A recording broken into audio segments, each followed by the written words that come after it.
Lucy പറവയ്ക്ക് കുഞ്ഞുങ്ങളെ ജനിച്ചില്ല.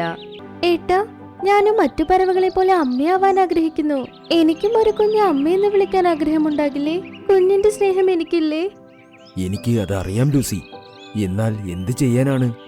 നമ്മൾ രണ്ടുപേരും എത്ര ശ്രമിച്ചതാണ്, എത്ര ഡോക്ടേഴ്സിനെ നമ്മൾ കണ്ടു, എന്നാൽ പ്രയോജനമുണ്ടായില്ലല്ലോ.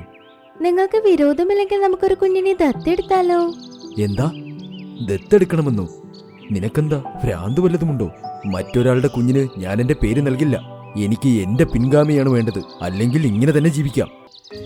ഒരു ദിവസം ലൂസി ഭക്ഷണം അന്വേഷിച്ചു പോകുമ്പോൾ വഴിയിൽ ഒരു മൂലയിൽ ഒരു മുട്ടയുള്ളത് ലൂസി ശ്രദ്ധിച്ചു.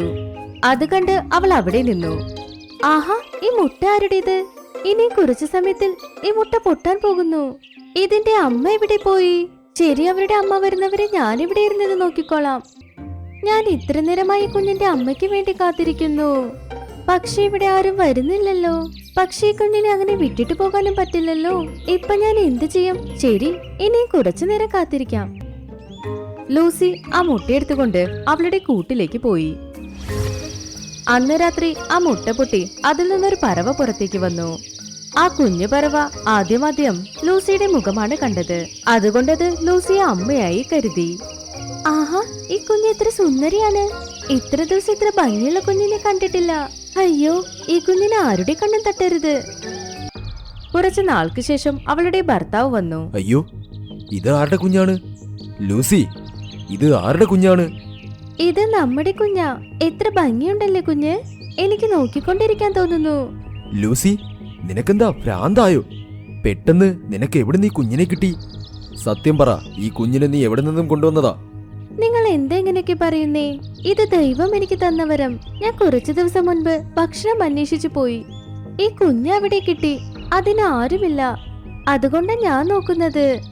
ലൂസി, മറ്റൊരാളുടെ കുഞ്ഞിനെ നീ കൊണ്ടുവന്ന് നിന്റേതാണെന്ന് പറയുന്നോ? നിനക്ക് ലജ്ജ തോന്നുന്നില്ലേ? ഈ കുഞ്ഞിനെ വളർത്തുകയും ചെയ്യുന്നു.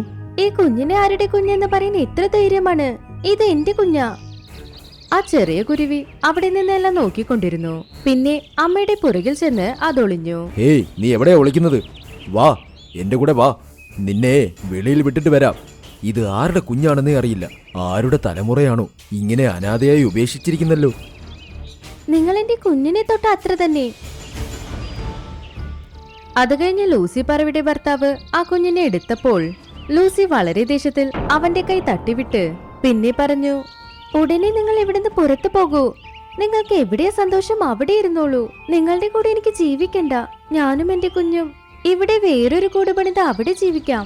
നിങ്ങളുടെയും എന്റെ ബന്ധം കഴിഞ്ഞു പോയി. ലൂസി പറവ അവിടുന്ന് തന്റെ കുഞ്ഞിനെ എടുത്തുകൊണ്ട് വേറെ എവിടേക്കോ പോയി. ലൂസി ഒരു പുതിയ കൂട് പണിത് പുതിയ ജീവിതം ആരംഭിച്ചു. പക്ഷേ ജീവിതം എന്നത് അത്ര എളുപ്പമല്ലല്ലോ. ഈ കാലത്ത് മറ്റുള്ളവരുടെ സന്തോഷത്തിൽ സന്തോഷപ്പെടുന്നവർ ആരുമില്ല. ഇന്നത്തെ കാലം മറ്റുള്ളവരെ കണ്ട് അസൂയപ്പെടുന്നവർ. ഇപ്പൊ ആരും മറ്റുള്ളവരുടെ മുന്നേറ്റം കണ്ട് സന്തോഷപ്പെടുന്നില്ല. പിന്നെ ആരും മറ്റുള്ളവർ സന്തോഷിക്കുന്നത് ആഗ്രഹിക്കുന്നുമില്ല. ലൂസിയുടെയും ഇങ്ങനെ സംഭവിച്ചുകൊണ്ടിരുന്നു. അവളെ എല്ലാവരും കളിയാക്കിക്കൊണ്ടിരുന്നു. അയ്യോ, നോക്കിയേ ലൂസി, മറ്റുള്ളവരുടെ മുട്ട കണ്ട് എത്ര സന്തോഷിക്കുന്നു എന്ന്. അവൾക്ക് ഇതാരുടെ മുട്ടയെന്ന് പോലും അറിയില്ല. പാവം, ആ മുട്ട നഷ്ടപ്പെട്ട അമ്മയ്ക്ക് എത്ര വിഷമമാകുമെന്ന് ഇവൾക്ക് അറിയുന്നില്ല. ലൂസി മറുപടി പറയാതെ അവിടെ നിന്ന് പറന്നുപോയി. കുറച്ചു ദൂരം വരെ അങ്ങനെ പറന്നു. പിന്നെ കൂട്ടമായിരിക്കുന്ന വേറെ ചില പറവകളെ കണ്ടു. ദോ വന്നു നോക്ക്, ഇവൾ വേറൊരാളുടെ കുഞ്ഞിനെ സന്തോഷമായി വളർത്തുന്നു. ലൂസി പറവ ഇപ്പോഴും ഒന്നും മിണ്ടാതെ അവിടെ നിന്ന് പറന്നുപോയി. ലൂസി പറവ അതിന്റെ വീട്ടിൽ ചെന്ന് അവിടെ ഇരുന്ന് കരഞ്ഞുകൊണ്ടേയിരുന്നു. ഈ സമൂഹം എത്ര മോശമാണ്. അടുത്തവരുടെ സന്തോഷം കണ്ട് സന്തോഷിക്കുന്നേ ഇല്ല. നോക്ക്, എങ്ങനെ എല്ലാവരും എന്നെ കുറിച്ച് സംസാരിക്കുന്നെന്ന്. പക്ഷെ ഞാൻ പറഞ്ഞത് കേൾക്കില്ല. ഞാൻ എന്റെ കുഞ്ഞിനോടൊപ്പം സന്തോഷമാ. മറ്റുള്ളവരെ കുറ്റപ്പെടുത്തുന്നതാ ഇവരുടെ പണി. അപ്പോഴാണ് അവിടേക്ക് കുറുമ്പൻ കുരങ്ങൻ വന്നത്. ഹേ ലൂസി, ഞാൻ കേട്ടു നീ മറ്റുള്ളവരുടെ മുട്ട വിരിയിക്കുന്നെന്ന്. ഈ കാട്ടിലെ എല്ലാവരും ഇതിനെക്കുറിച്ചാണ് സംസാരിക്കുന്നത്. എല്ലാവരും നിന്നെ നോക്കി പരിഹസിക്കുകയാണ്. അത് കാണുമ്പോൾ എനിക്ക് വിഷമം വരും. നീ പറയുന്നത് സത്യമാണോ കുറുമ്പൻ കുരങ്ങ?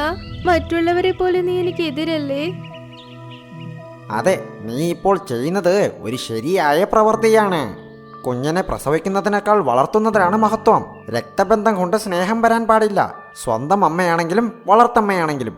നന്ദി കുറുമ്പൻ കുരങ്ങ, നീ പറയുന്ന കേട്ട് എനിക്ക് വിശ്വാസം വന്നു. ഇത് കേട്ട് എനിക്കിപ്പോ സന്തോഷമായി. പിന്നെ ആ കുറുമ്പൻ കുരങ്ങൻ അവിടെ നിന്ന് ഓടി. കുറച്ചു ദിവസങ്ങളിൽ ലൂസിയുടെ വീട്ടുകാർ അവളെ കാണാൻ വന്നുകൊണ്ടിരുന്നു. അവർക്ക് ഇതിനെ കുറിച്ച് ഒന്നും അറിയില്ല. അതായത് ലൂസി തന്റെ ഭർത്താവിനെ വിട്ട് വേറെ വീട്ടിലാണെന്ന്. ലൂസി, എന്റെ മോളെ, സുഖാണോ? നിന്റെ അച്ഛനമ്മയെ കാണാൻ പോലും നിനക്ക് സമയമില്ലേ മോളെ? അത്ര തിരക്കാണോ? അമ്മേ, എനിക്ക് സുഖമാണ്. നിങ്ങൾ പറയൂ, നിങ്ങൾക്ക് സുഖമാണ് അമ്മേ? എനിക്ക് സമയം കിട്ടിയില്ല, അതാ വീട്ടിലെ പണികളിൽ തിരക്കായി. എന്തു പറ്റിയ ഇങ്ങനെ മെലിഞ്ഞു പോയത്? നിങ്ങൾ ശരിക്കും കഴിക്കുന്നില്ലേ? എനിക്ക് പ്രശ്നമൊന്നുമില്ല, എന്നാൽ കുറച്ച് ശാരീരിക ബുദ്ധിമുട്ട്, അതുകൊണ്ട് മെലിഞ്ഞു പോയതാണ്. നീ ഇപ്പൊ ആരുടെ വീട്ടിലാ മോളെ? പിന്നെ മരുമകൻ എവിടെ? പുറത്തു പോയോ? അമ്മേ, ഞാനിപ്പോ വേറെ വീട്ടിലാണ് താമസിക്കുന്നേ. എന്നാൽ നീ എന്തിനാണ് അങ്ങനെ ചെയ്തത്? നീ എന്നോട് പറയുന്നതേ ഇല്ലല്ലോ. അതെ അച്ഛാ, അദ്ദേഹം എന്നെ ഉപദ്രവിച്ചു കൊണ്ടേയിരുന്നു. പിന്നെ മാസത്തിൽ ഒരിക്കലും എന്നെ കാണാൻ വീട്ടിൽ വരുള്ളൂ. അപ്പോഴും എന്നെ ശരിക്കും ശ്രദ്ധിക്കു പോലുമില്ല.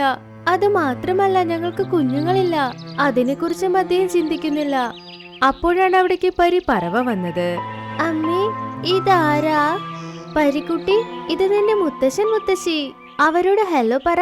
നമസ്കാരം മുത്തശ്ശ. നമസ്കാരം മുത്തശ്ശി. ഞാൻ മധുരമുള്ള മാമ്പഴം നിങ്ങൾക്ക് കൊണ്ടുവരാം. എന്റെ അമ്മ എനിക്ക് മാമ്പഴ ജ്യൂസ് ഉണ്ടാക്കാൻ പഠിപ്പിച്ചു തന്നിട്ടുണ്ട്. ഞാൻ ഇപ്പൊ തന്നെ കൊണ്ടുവരാം. ആഹാ പരിക്കുട്ടി, നീ ഭയങ്കര ബുദ്ധിശാലിയാണല്ലോ. വേഗം ചെന്ന് ഞങ്ങൾക്ക് ജ്യൂസ് കൊണ്ടുവാ. പരി പറവ ജ്യൂസ് എടുക്കാനായി ചെന്നു. അപ്പൊ ലൂസിയുടെ അമ്മ പറഞ്ഞു, ലൂസി, നിനക്ക് കുഞ്ഞില്ലെന്ന് ഇപ്പോഴല്ലേ പറഞ്ഞത്? അപ്പൊ ഈ സുന്ദരിയായ കുഞ്ഞ് ആരുടേതാണ്?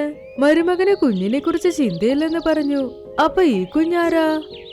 എനിക്കൊരു മുട്ട വഴിയിൽ നിന്ന് കിട്ടി അമ്മേ. അത് അവിടെ തന്നെ ഉണ്ടായിരുന്നു. അതാരും എടുത്തില്ല. അപ്പൊ ഞാൻ എന്തുകൊണ്ട് അമ്മയെ വളർത്തിക്കൂടെ എന്ന് ആലോചിച്ചു. അന്നു മുതൽ ഞാനാ വളർത്തുന്നത്. ലൂസി, നീ ചെയ്തത് ശരിയല്ല.